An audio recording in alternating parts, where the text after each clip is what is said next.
الحمد لله والصلاة والسلام على رسول الله صلى الله عليه وعلى آله وصحبه أجمعين. أما بعد، إن الحمد لله نحمده ونستعينه ونستغفره ونعوذ بالله من شرور أنفسنا ومن سيئات أعمالنا. من يهده الله فلا مضل له ومن يضلله فلا هادي له. Omulungi oluvannyuma lw'okutendereza ku Allah subhanahu wa ta'ala nannyini byonna nga naawe nange mwetuli ne bye tulina kyekitali kikye nga naawe mwoli nga nange mwendi n'abatufaanana kubanga byonna ebiriwo ate ffe tubifuga kyokka ate ye yatufuga. Sheikh Kaira Ashraf, erinnya eryo ndowooza omuzeeyi yali kuwanga amanyi lwaki alikuwadde kubanga linnya ddungi. Saba Allah amusaasire, saba Allah ow'ekisa gy'ali amulage omulimu omulungi guno gw'oli mu kukola saawa zino. Allahumma amin. Ate empeera zaagwo azimuwe, Allahumma amin. zimugase gy'ali era zimusanyuse. Allahumma amin. Sheikh Ashraf, naam, buuza ku batulaba. Alhamdulillah wassalatu wassalam ala rasulillahi sallallahu alayhi wa alihi wa sallam. Allahumma salli wa sallim wa zid wa barika ala sayyidina Muhammad sallallahu alayhi wa sallam.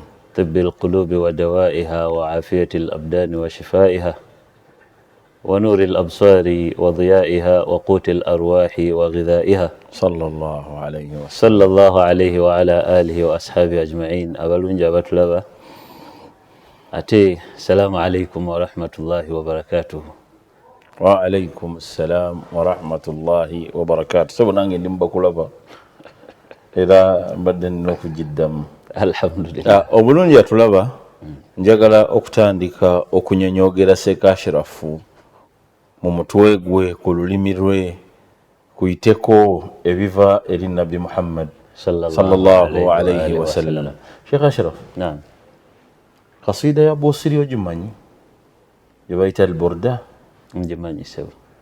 Erimu baiti egamba wa kulluhum min rasulillahi multamisu gharfan min al-bahri aw rashfan min ad-diyami.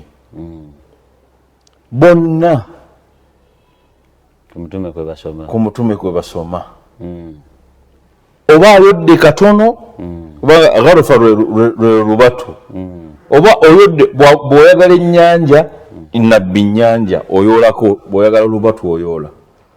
aw rashfa min ad-diyami, n'abaagala amatondo okuva mu nkuba, nabbi irimu gy'alina naye eringa nkuba. Sallallahu alayhi salatu wassalam. Njagala tusimbulaawo ombuulire ku nabbi ng'omusomesa.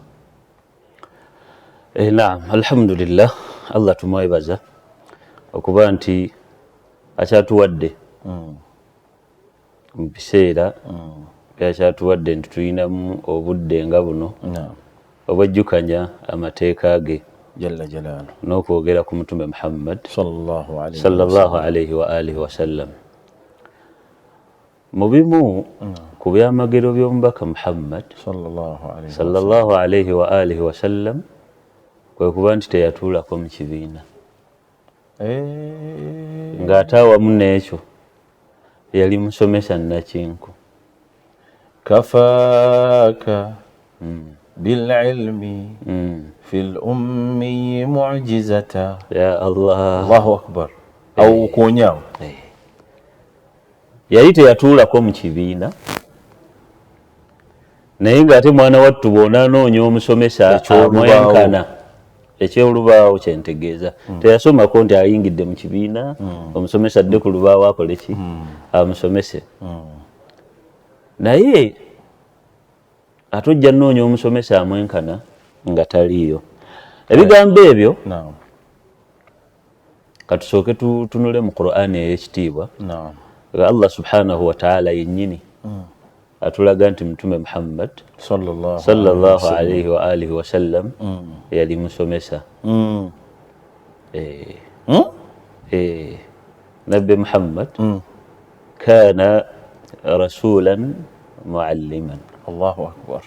Nabbi yali mutume naye ng'ebimu ku byalina ebyenkizo mu butume bwe musomesa. Yali musomesa. Sheikh genda mu Qur'ani ey'ekitiibwa Allah subhanahu wa ta'ala ategeeza jalla jalaaluhu n'atugamba baada billahi minash shaitani rrajim surati al-Jumu'a aya eyokusatu.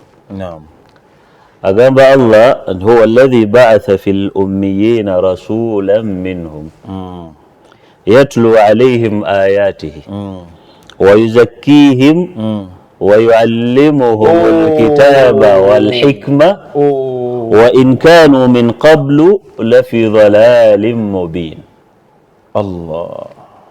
Allah gaman huwa alladhi ba'atha fil ummiyina rasulan minhum. Yoyo Allah subhanahu wa ta'ala eyasindika mu bantu abaali nga si bayivu n'abasindikamu omubaka minhum ng'ava mu bo bennyini. Wano nno tufunawo ekyokuyiga nga tetunnagenda wala Sheikh Ali. Nabbi abakubanga yali malayika kyandizibuwalidde nnyo abantu okutegeera byabagamba. Nti malayika byayogera byaba malayika si byaffe bantu. Anti abantu Sheikh balina olugezigezi abaaliwo mu kiseera ekyo. Olugezigezi lwali lwa waggulu. Bwe balaba nabbi ngazze baga nti senga Mungu yatusindikidde malayika. Naye hikima eri mu kuba nti nabbi yali wa mubo ate Allah n'amusindika mu bo bennyini kubategeeza nti Allah byabalagira okukola era bikolwa bantu era by'abantu. Rasulan minhum baali si bayivu. Allah n'abasindikamu omubaka ng'ate amujja muki mu bo bennyini. Yatuuka ekiseera n'agamba ti walaw ja'alnahu malaka laja'alnahu rajula wala labasna alayhim ma yalbisun. Ekijjayo ekigambo kyo ddala Sheikh kyogambye era teyandigireese nga malayika. Hatta tujja ne tutunuulira emirundi malayika Jibril gye yeeyolekako eri omutume Muhammad yajjira mu kifaananyi kya muntu. Era nabbi yabuuliranga ababaddewo nti abadde abuuza mumutegedde. Istinbaat ra'i' jidda. Okitegedde nti abadde abuuza ebibuuzo mumutegedde. Abadde Jibril ng'azze kubasomesa ku nsonga za ddiini yammwe. Omanyi Sheikh onyumira onyumira nnyo kubanga neyanyumya hadisi aga nti idh tala alaina arrajul shadidu bayadhi thiyab shadidu sawadi sha'r teyagamba la yura alayhi athar malayika etujjidde wala ya'rifuhu minna ahad muntu. Allahu akbar. Kakati wano Allah okusindika nabbi ng'amujja mu bo bennyini kubategeeza nti byembagamba bikolwa baki bantu naye nga biki byagenda obbagamba yatlu alayhim ayatihi abasomere amateeka ga Allah subhanahu wa ta'ala ebyawula Allah ebimukakasa ebimuteekawo ebimufuula nti ye Allah. Ekyokubiri wa yuzakkihim. Allahu akbar. Abatukuze abasajja abawarabu abo mu kiseera kiri nga nabbi tannajja baakola ebyewuunyisa bingi.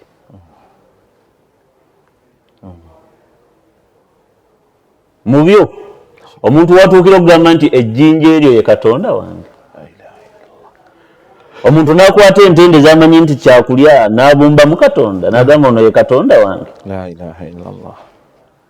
Omuntu n'atuuka ku level egamba nti abaana abawala biba bisiraani. La ilaha illallah. Wa'dul banat. Mwana omuwala olumuzaala nga ye alabira ddala kisiraani alina kufa. Omuntu n'atuuka ku level nti omukyala tasikira bya bugagga nti omuntu wafudde obaani ani omwana ow'obuwala talimu bya busika. Baawangala obulamu nga bwewuunyisa. Kakati nabbi Allah mu kumutuma wayuzakkihim, abatukuze abajjemu ebyo abazze eriki obusiraamu sallallahu alayhi wasallam. Takomaawo Sheikh. Naam. Abantu abatulaba bano saagala bakizzeeyo nnyo ku Bawarabu, wabula njagala buli atulaba olwaleero mu aya ya Sheikh gy'atusomera ejjayo ekinyusi ky'okuba nti nabbi yali muwalimu. Ulira aya Allah byatandika nabyo wayuzakkihim, mulimu okubeera nti nze zikusooka Seeka Ashrafu ono naawe ndaba olwaleero.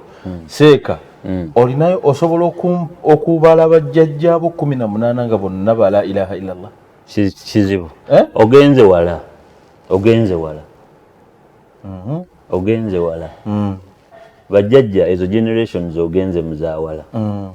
Njagala oyogereyo omuntu olwaleero aliwo agambe nti nina omukolo shukuru graduation omwana wange yamaze okusoma nga bonna abooluganda lwe bagenda okubaawo basiraamu.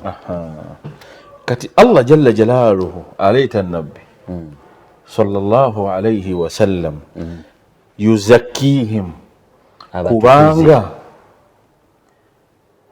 beekyafuwazza n'ebikolwa Allah byatayagala. Naye omuntu eyekyafuwazza aba muyonjo mu ntandikwa. Kituufu. Ekyo kyenjagala nakyo tukijjeyo wano Sheikh, nti Allah okutusindika mu nsi muno tujja tuli bayonjo. Kullu mawludun yuladu ala alfitra. Kituufu. Tujja tuli baki? Tujja tuli bayonjo. Ne twekyafuwaza nebyo twekyafuwaza nabyo bye tutasobola kwogera mu ssaawa zino olw'obudde obufunda. Naye Allah bwe yalabanga abantu abali mu kiseera ekyo bakyafuwadde emitima mikyafu, emyoyo mikyafu, si ngoye kubeera baali booza, naye bavudde ku mulamwa gw'obwakatonda n'obumu bwa Allah.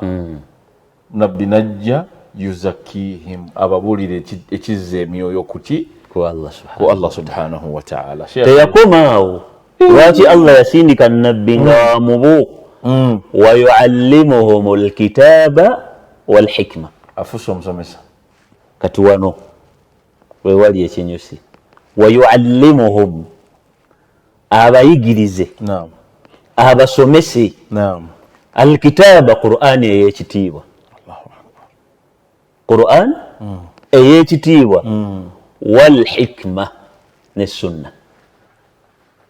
Era kyova olaba tusaasira nnyo bannaffe abeeyita alquraniyun nti qala Allahu ta'ala, faawe tetuyinaawo kigambo ekituufu, naffe tetuyinaawo kigambo. Naye tosobola kutegeera Qur'an nga hadithi za mubaka Muhammad sallallahu alayhi wa sallam ozirese emabbali. Lwansonga laba Qur'an eyo Allah aleeta etteeka n'akugamba wa aqimu ssala, muyimirizeewo ki? Essola. Kakati ate tudduka mu sunna ti nabbi yasaala byonna n'abikola, bwe yamala n'agamba nti sallu kama ra'aytumuni usalli, musaale nga bwe mundabye nkola ki. Kitegeeza sunna ennyonnyola ki? Qur'an. Gwe njagala ombuulireyo aya mu Qur'an nga Allah atutegeeza nti empagi z'eswala ziri bwe ziti. Subhanallah. Naye ng'ate eswala teraalikwa mu Qur'an. Mweri. Kakati wano Allah wa yuallimuhum alkitaba walhikma. Seeka ogamba nti munnyonnyozi w'ebyo ebitannategeerekeka eri omuntu owa bulijjo, bw'obanga okisomye era otakitegeera, tunuulira ono akugamba ki? Akoze ki? Bwekityo bwe kiri Sheikh? Feera. Akugamba ki? Akoze ki ku ekyo ekiri ku eyo aya? Wa yuallimuhum alkitaba walhikma. Allah amala otunnyonnyola ebyo n'agamba nti wa in kanu min qabl lafi dhalalin mubin, newankubadde nti abantu bano bifo nga nabbi tannajja baali mu bubuze, emyoyo bagibuzaabuza, baali mu bubuze obw'amaanyi ennyo. Kino era kiyina we kituzza Sheikh.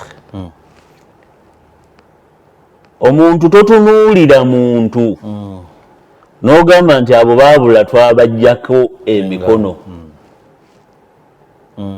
Ekadhalika kuntum min qabl famanna Allahu alaykum fatabayyanu.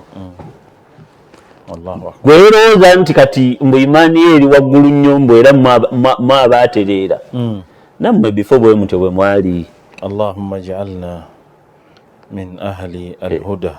Kadhalika kuntum min qabl famanna Allahu alaykum fatabayyanu, nammwe bifo bwe mutyo bwe mwali, Allah n'abagonnomolako ekyo ne muba nti mutereera ne mudda ku kkubo eggolokofu. Wa in kanu min qabl lafi dhalalin mubin, betulabanga bali mu gwe beerabanga olabalabira ddala olowooza nti bali mu kwedibaga. Manya bumanya nti omulungamya w'emitima Allah subhanahu wa ta'ala era asobola okubazza ku kkubo eggolokofu. Sheikh, ng'okyayimiriddeko awo, naam, oyina ebigambo byo byowomerera. Barakallahu fikum. Saba Allah atugasa. Naye ate bibyo si byange bya Mungu, birina okuwomerera. Barakallahu. Naye twebaza Allah ate abiyisa ku lulimi lwo. Barakallahu fikum. Sheikh, nina hadithi egamba ogambye nti wa in kanu min qabl lafi dhalalin mubin. Allah ng'atuma nabbi sallallahu alayhi salatu wassalam yasooka n'ayogera ebigambo nti ebintu byonna byenkoledde omwana Adamu bimuwadde biri halal. Kullu malin nahabtuhu abdi fahuwa halal. Naga nti wa khalaqtu ibadi hunafaa kulluhum fajtalathum ash-shayatin. Nebatu kakati wa in kanu min qabl lafi dhalalin mubin. Tulaba abaffe nabbi yali musomesa, fi'lan nabbi yali musomesa. Aya endala owekitiibwa Allah subhanahu wa ta'ala atugamba mu Qur'ani, n'atugamba baada billahi minash shaitani rajim, surati 7 aya ya 3:8, agamba Allah subhanahu wa ta'ala wama arsalnaka illa kaffatan linnasi bashiran wa nadhira walakinna akthara nnasi la ya'lamun. Seka okusomesa kuliwa. Agambye Allah wama arsalnaka, tetukutumanga, wama arsalnaka, tetukutumanga gwe nabbi Muhammad, ekyakututumisa illa okujjako kaffatan linnasi, kubanga otumwa eri abantu bonna, watumwa eri bantu bonna, bashiran wa nadhira, ng'oli musanyusa era ng'oli mutiisa. Tosobola kuba musanyusa ate mutiisa okujjako ng'oli musomesa. Tosobola. Otusanyuse naki? Kati ffe tetumanyi kitusanyusa. Nsobola okuzinazinamu amazina n'osanyuka. Era oba otuyigiriza amazina. Eba otuyigiriza nti omuntu bw'azina asanyuka. Era nsobola okujja n'ekugamba gwe n'enkutiisatiisa. Era oba oyina ensonga lwaki. Bashiran wa nadhiran, ng'oli musanyusa. Atusanyusa naki? Nti ateeka mu nkola amateeka ga Allah wakufuna bino.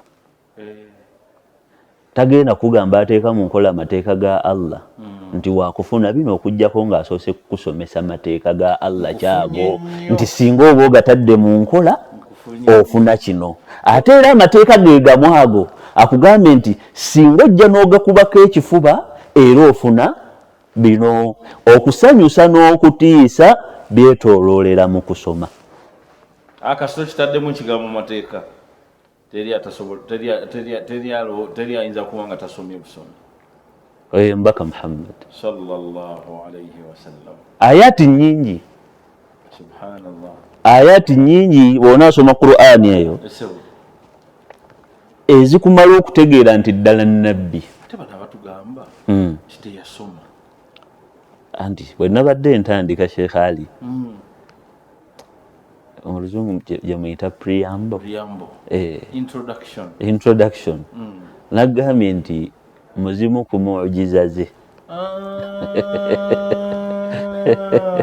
muzimu ku byamagero bye Mutume Muhammad ojjukidde Sheikh yatandikidde aga nti kyamagero ddala nti mubataasoma bajjamu ataasoma munnaabwe Allah n'amutuma nga mubaka gye bali ng'ate ebigambo byazze nabyo si bya bulijjo eseka ng'onaamanya nti ebigambo bya Mutume Muhammad sallallahu alaihi wasallam si bya bulijjo butunuulira Qur'an eriyo oluwarabu lw'oyinza okwogera olusinga olwa Qur'an so ng'ate ekikwewuunyisa te mu Qur'an mulimu n'ebigambo ng'ate era bya luwarabu naye ng'ojja kusanga batono asobola okukikozesa mu sentensi ey'oluwarabu waliwuddeko omuntu ayogera oluwarabu n'akozesa ekigambo waliyatalattaf okujjako gwe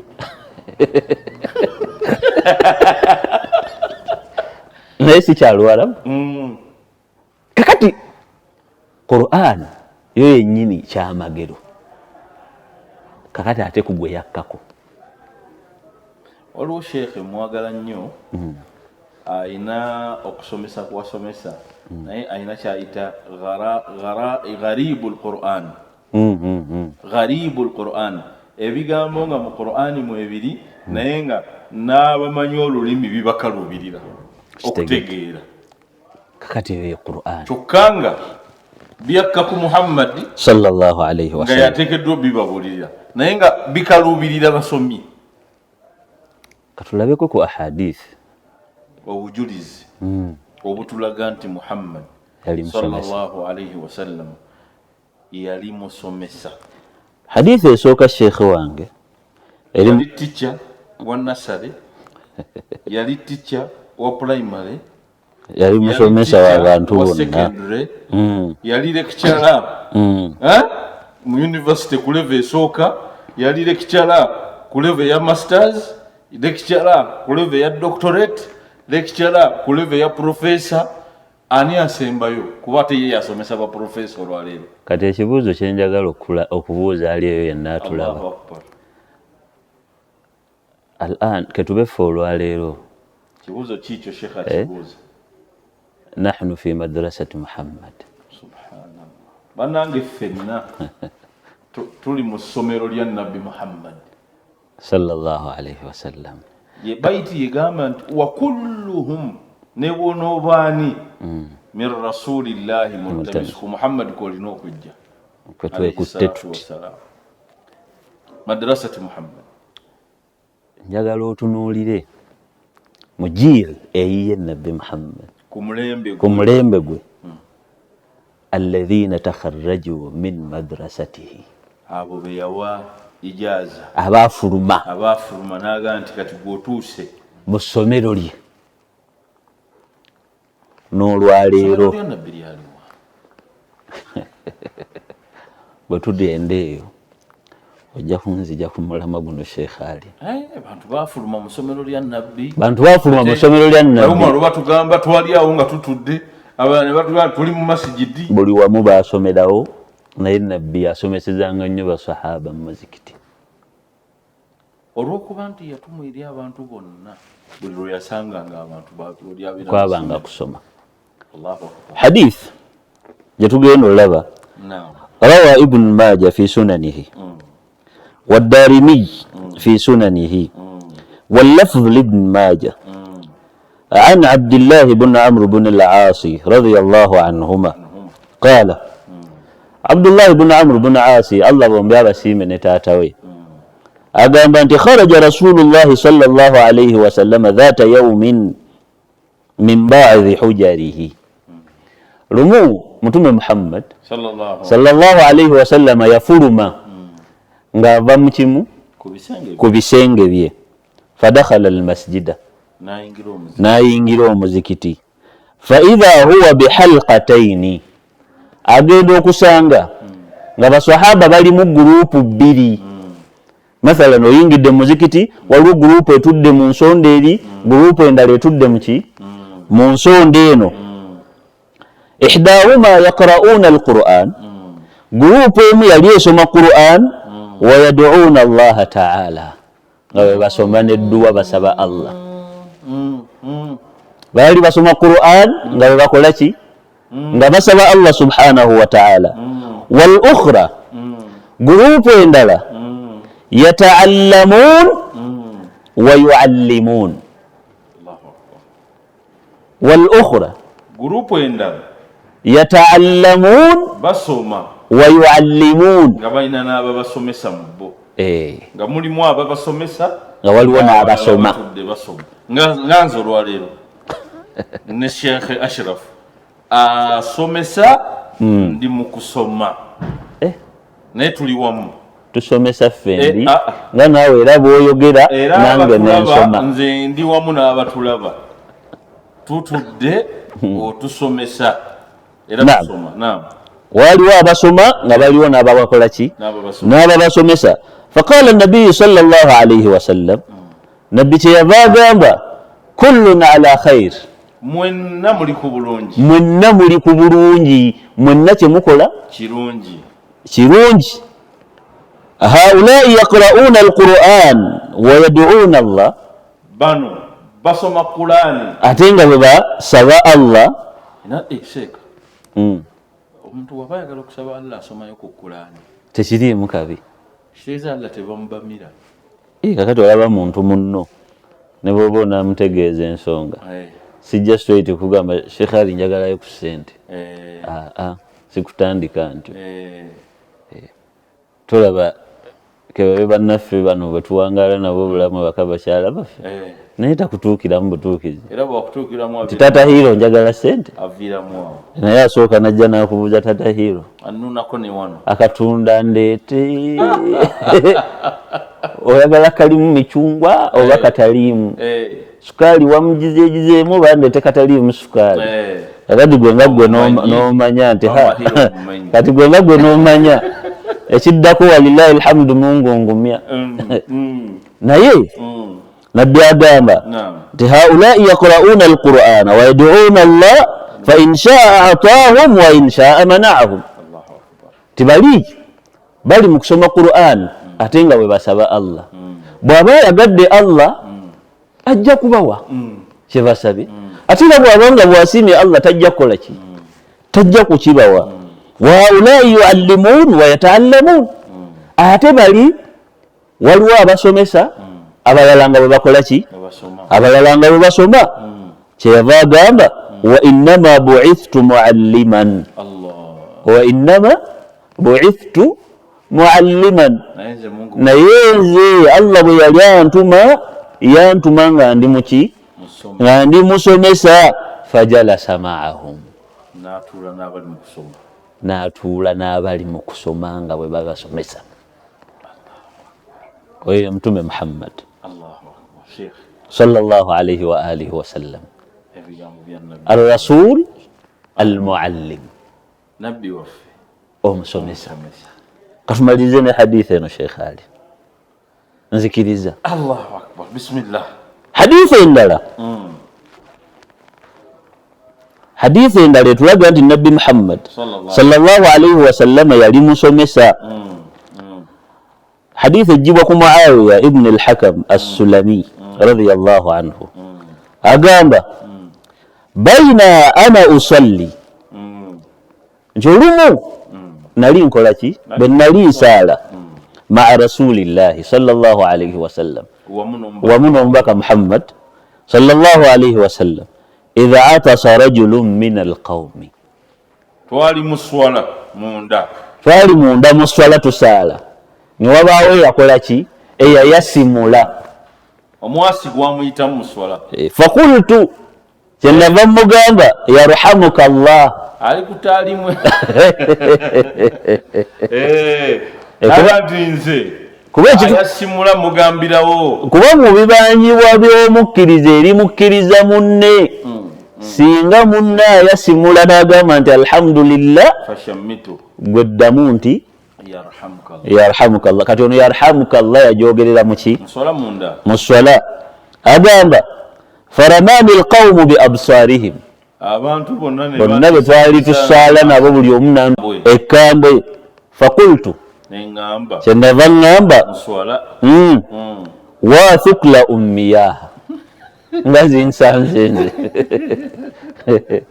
amaaso ge muntunuliza ngamakambwe ndabye nkoze kive egamba ekigambo ekyo abawarabu bakikozesanga naye ngaabanga ategeeza nti maama wange anfiiriddwa olwaleero kyeyava agamba nti kyeyava ababuuza n'abagamba nti mashanukum tanzuruna ilayya mubadde kimu abaayimu abantunuulira nga muntunuulira kiki ekibaddewo nina omusango gwenzezeza musajja yasimudde nze nemugamba nabbi bwe yatugamba kuba nabbi yatugamba omuntu yasimula mugambe nti yarhamukallah agamba fajaaluu yadhibuuna biaidihim ala afkhadhihim okulaga nti ensonga mbi kyebava batandika okukuba ebibatu byabwe bino nga bakuba kuki ku bisambi byabwe falamma raaituhum yusammitunani sakattu bwe nalaba nga bansirisa baŋŋamba sirika eri abantu nga tebawulira omuntu naaba nga ayonoona omugambo waayereka naye nga takola ki nga takkiriza kunkumirira amaliriza agamba nenga nswadde nnyo naye ono atunyiriza n'atugamba nti bwe nalaba bannemeddeko baŋŋamba sirika kyenava nkola ki kyenava nsirika falamma salla rasulullahi sallallahu alaihi wasallama daani bwe yamala eswala mutume muhammad sallallahu alaihi wasallama kyeyava mpita fabiabi huwa wa ummi mbalayirira ne bakadde bange bombi agamba nti ma raaitu mualliman qablahu wala ba'dahu ahsana ta'liman minhu sirabangayo musomesa qablahu before yasooka nabbi wala ba'dahu yadde oluvannyuma lwa nabbi ahsana ta'liman minhu ayali amusinga okusomesa yali tamulabangako agamba nti fa wallahi ndayira allah ma kaharani teyamboggolera mutume teyamuboggolera agamba nti wala dharabani kekube kunkuba teyakola ki teyankuba wala shatamani yadde okunvuma teyakola ki teyanvuma kino nekituwa ekyokuyiga kasooke tumalirize hadith agamba nti qaala kyeyava ŋŋamba nabbi inna hadhihi swala nabbi asomesa olwo kati omusomesa asomesa agamba inna hadhihi swala temazima eswala eno gye tuli mu kusaala gye tumaze okusaala la yasluhu fiha shay'un min kalami nnaasi tetulina kujongeramu kintu kyonna mu bigambo by'abantu ebiri wabweru w'eswala innama huwa tasbih bwe tuba tusaala ebibeeramu atasbih kusabbaha mungu kutendereza mungu watakbir na kuleta takbirat allahu akbar wa qiraatu alquran na kusoma quran oyo mtume muhammad kino nno kituwa ekyokuyiga sheekhe nti ne bwoba gwe omusomesa olina kyonaatereeza omuyizi kwata mpola kwata mpola kubanga lwaki obusiraamu buno butukubiriza nnyo okukwata empola ono gw'osomesa biba bijja kwanguwa okutuula mu bwongo bwe by'omugamba sheekhe bw'ona atunuulira edduniya eno yonna tennabaayo muntu ajemera mungu kutuuka firawuna naye era allah bwe yali atuma nabbi musa ne harun yabagamba nti faquula lahu qawlan layyina laallahu yatadhakkar au yakhsha bwe mutuuka eri firawuna mwogere naye ebigambo ebiweweevu mwogere naye ebigambo ebirungi musomesa munnanga ali eyo beera nga ebbanga lyonna okimanyi nti ono gw'osomesa si malayika muntu ng'abantu abalala. Kozesa olulimi olulungi, olulimi oluweweevu, osobole okumwagazisa by'asoma. Inna hadhihi swala, mazima esswala eno la tasluhu fiha, tekkirizibwamu shay'un min kalami nnas, bigambo by'abantu biri wabweru wa swala. innama huwa Esswala eno gye tusadde at-tasbihu kusabbaha Mungu, kutendereza Mungu wat-takbiru na kuleeta takbirat, Allahu akbar, wa qira'atu wa qira'atul Qur'an, na kusoma Qur'an, walimsomesa. ar-rasulul muallim. Wa kulluhum min rasulillahi multamisu Ya Allah, gharfan min al-bahri aw rashfan min ad-diyami, diyami. sallallahu alayhi. Ye Mtume Muhammad Okumanya ono yamutegeera, yagaa nti kafaaka bililmi fil ummiyi mu'jizata. Ya Allah, Kikumalira okuba nti Muhammad sallallahu alaihi wasallam ku irimu gye yalina kyali kyamagero, kyewatandise nakyo kyali kyamagero shekhe. Tusaba Allah subhanahu wa ta'ala amina ya rabbi, amina ya rabbi, atuwe okutegeera Mtume Muhammad sallallahu alaihi wasallam. Atulaba omulungi, njagala onegatteko twebaze Allah jalla jalaaluhu okutuleetera Sheikh Ashraf olwaleero ate atutegeeze nti nabbi ddala yali muwalimu. Assalamu alaikum wa rahmatullahi wa barakatuh.